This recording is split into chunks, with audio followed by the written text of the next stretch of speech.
నమస్తే sir. Head constable ఏరై sir. Good morning sir. Good morning sir. Good morning sir. Oh green tea.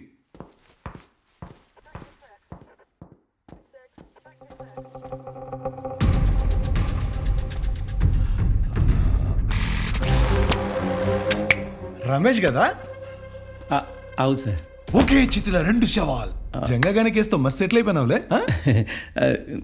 తీసుకోండి sir. ఈ పూలు మనతో కాదు, లిట్లు ఎలర్జీ అన్నట్టు. పక్క తీసుకోపోరి పక్కన. ఇప్పుడు చెప్పి ఎందుకు కదా ఇట్లా వచ్చినావు? మీకు తెలియంది ఏముంది సార్, ఇప్పుడే అన్నీ సెట్ అవుతున్నాయి. మరి మీరు మాకు సపోర్ట్ చేస్తే మేము మిమ్మల్ని మంచిగా చూసుకుంటాం.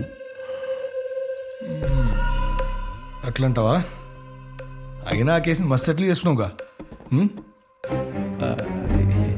ఇంకేం కాదులే, నేను చూసుకుంటా పో. ఉంటా సార్.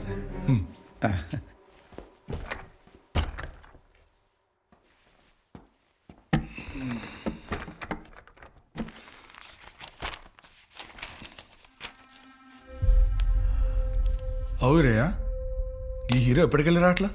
ఎవరు సార్? జంగైరా బాయ్. కేసు వెనక్కి తీసుకెళ్ళినప్పటి నుంచి వస్తాలేడు సార్. ఊర్లకెళ్ళి లేడు.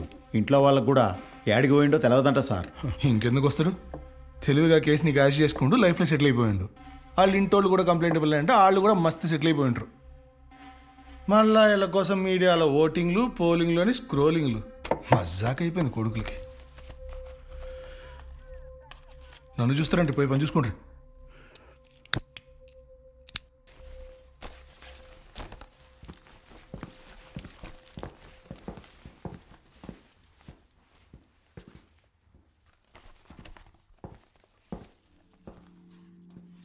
సారు, మీరేమనుకోనంటే ఒక్క విషయం చెప్తాను సారు.